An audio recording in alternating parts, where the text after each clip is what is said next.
السلام علیکم ورحمۃ اللہ وبرکاتہ ان الحمد للہ نحمده ونستعینه ونستغفره ونعوذ باللہ من شرور انفسنا ومن سیئات اعمالنا من يهده الله فلا مضل له ومن يضلله فلا هادي له واشهد ان لا اله الا الله وحده لا شريك له واشهد ان محمدا عبده ورسوله اما بعد فأعوذ بالله السميع العليم من الشيطان الرجيم بسم الله الرحمن الرحيم إن عدة الشهور عند الله 12 شهرا في كتاب الله يوم خلق السماوات والأرض منها 4 حرم ذلك الدين القيم ولا تظلموا فيهن أنفسكم. معزز حضرات و خواتین، ماہ محرم الحرام کی اہمیت اور عاشورے کے روزے کی فضیلت کے تعلق سے ایک سوال کا جواب دیا جا رہا ہے۔ ماہ محرم کی اہمیت اس بات سے واضح ہے کہ رب العالمین نے تلاوت کردہ آیت مبارکہ میں فرمایا، بے شک مہینوں کی گنتی اللہ کے پاس 12 ہے۔ اللہ کی کتاب میں اس دن سے جس دن کہ اللہ نے آسمانوں اور زمین کو پیدا فرمایا، ان 12 مہینوں میں 4 مہینے حرمت و عزت والے ہیں۔ یہ مضبوط اور پختہ دین ہے، لہذا تم لوگ ان مہینوں میں اپنی جانوں پر ظلم نہ کرو۔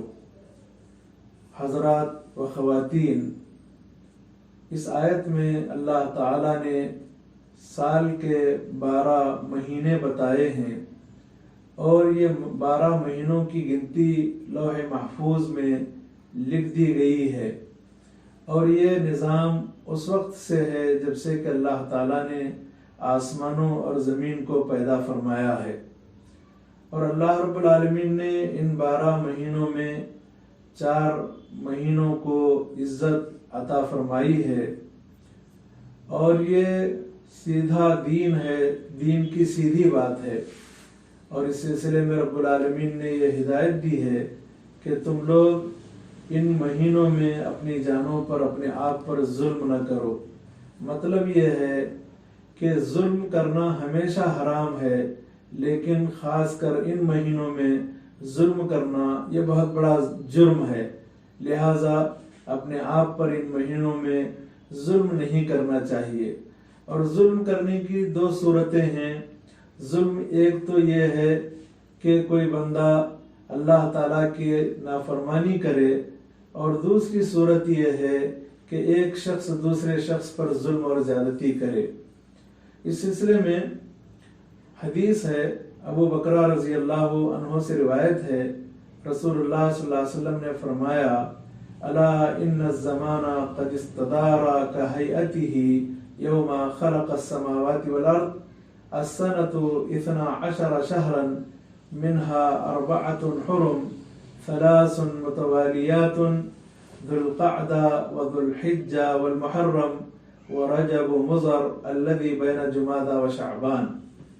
اس حدیث کا ترجمہ اس طرح ہے کہ بے شک زمانہ اور وقت اپنی اصلی شکل پر لوٹ کر آیا ہے، اور اس دن کی طرح جس دن کہ اللہ تعالیٰ نے آسمانوں اور زمین کو پیدا فرمایا۔ سال 12 مہینے کا ہوتا ہے، ان میں سے 4 مہینے حرمت والے ہیں، 3 مہینے لگاتار ہیں، ذوالقعدہ، ذوالحجہ اور محرم۔ اور رجب مضر یہ وہ مہینہ ہے جو جمادی الاخرہ اور شعبان کے درمیان ہے۔ ان 4 مہینوں میں جنگ و جدل اور ظلم اور نافرمانی سے روکا گیا ہے۔ مشرکین مکہ بطور طعن اور تشنیع اللہ کے رسول صلی اللہ علیہ وسلم سے سوال کر رہے تھے کہ ان حرمت والے مہینوں میں آپ لوگ جنگ کیسے کر سکتے ہیں؟ تو اس سلسلے میں رب العالمین نے ان کی بات کو نقل فرمایا اور اپنے رسول سے جواب دینے کو کہا يسألونك عن الشهر الحرام قتال فيه قل قتال فيه كبير، کہ لوگ آپ سے حرمت والے مہینے میں قتال کرنے کے تعلق سے پوچھ رہے ہیں، آپ کہیے کہ اس مہینے میں قتال کرنا یہ کبیرہ گناہ ہے، بڑا جرم ہے۔ محرم کے مہینے کی بڑی اہمیت اور فضیلت احادیث میں بیان کی گئی ہے۔ چنانچہ اس مہینے میں اگر کوئی عبادت سب سے زیادہ اہمیت کی حامل ہے تو وہ روزے رکھنا ہے۔ آپ صلی اللہ علیہ وسلم کا فرمان ہے، افضل الصیام بعد رمضان شہر اللہ المحرم و افضل الصلاة بعد الفریضۃ صلاۃ اللیل۔ روزوں میں فضیلت والے روزے رمضان کے روزوں کے بعد اللہ کے مہینے محرم کے روزے ہیں، اور نماز میں افضل ترین نماز فرض نماز کے بعد رات کی نماز یعنی تہجد ہے۔ رسول اللہ صلی اللہ علیہ وسلم جب تک مکہ میں تھے تو عاشورے کا روزہ رکھتے تھے، جب مدینہ تشریف لائے تو مدینہ میں بھی روزہ رکھنے لگے، یہاں تک کہ رمضان کے روزے فرض ہوئے۔ رمضان کے روزوں کی فرضیت کے بعد عاشورے کے بارے میں آپ صلی اللہ علیہ وسلم نے لوگوں کو اختیار دیا، جو چاہے اس دن کا روزہ رکھے اور جو چاہے اس دن کا روزہ نہ رکھے۔ اس سلسلے میں دلیل کے طور پر عائشہ رضی اللہ عنہا کی حدیث کو پیش کیا جا سکتا ہے۔ ان عائشہ رضی اللہ عنہا قالت كانت قریش تصوم عاشورا فی الجاہلیہ وكان رسول اللہ صلی اللہ علیہ وسلم يصومه فلما هاجر الى المدینة صامه وامر بصيامه فلما فرض شهر رمضان قال من شاء صامه ومن شاء تركه۔ ابو قتادہ رضی اللہ عنہ کہتے ہیں کہ رسول اللہ صلی اللہ علیہ وسلم سے یوم عاشورہ کے روزے کے متعلق سوال کیا گیا تو آپ صلی اللہ علیہ وسلم نے فرمایا، صیام یوم عاشورہ یکفر السنۃ الماضیہ، کہ عاشورے کے دن کا روزہ رکھنا ایسا ہے کہ اس روزے کی وجہ سے گزشتہ ایک سال کے گناہ معاف ہو جاتے ہیں اور ایک سال کے گناہ کا کفارہ ہو جاتا ہے۔ اب سوال یہ ہے کہ کیا صرف 10 محرم کا روزہ رکھنا یہی کافی ہے یا اس کے علاوہ 9 محرم کا بھی روزہ رکھنا ضروری ہے؟ تو اس سلسلے میں ایک روایت ہے، عبداللہ بن عباس رضی اللہ عنہما سے روایت ہے کہ آپ صلی اللہ علیہ وسلم نے عاشورے کا روزہ رکھا اور صحابہ کو حکم دیا کہ تم لوگ بھی عاشورے کا روزہ رکھو۔ تو صحابہ نے آپ صلی اللہ علیہ وسلم کو بتایا کہ اس دن تو یہود بھی روزہ رکھتے ہیں۔ تو رسول اللہ صلی اللہ علیہ وسلم نے فرمایا، جب آئندہ سال ہوگا انشاءاللہ تو ہم 9 تاریخ کو بھی اور 9ویں دن بھی روزہ رکھیں گے۔ سوال یہ ہے کہ یہود عاشورے کا روزہ کیوں رکھتے تھے؟ اس کی بڑی وجہ یہ ہے کہ جب اللہ کے رسول صلی اللہ علیہ وسلم نے مدینہ میں دیکھا یہود کو روزہ رکھتے ہوئے تو ان سے پوچھا گیا کہ تم لوگ اس دن روزہ کیوں رکھتے ہو؟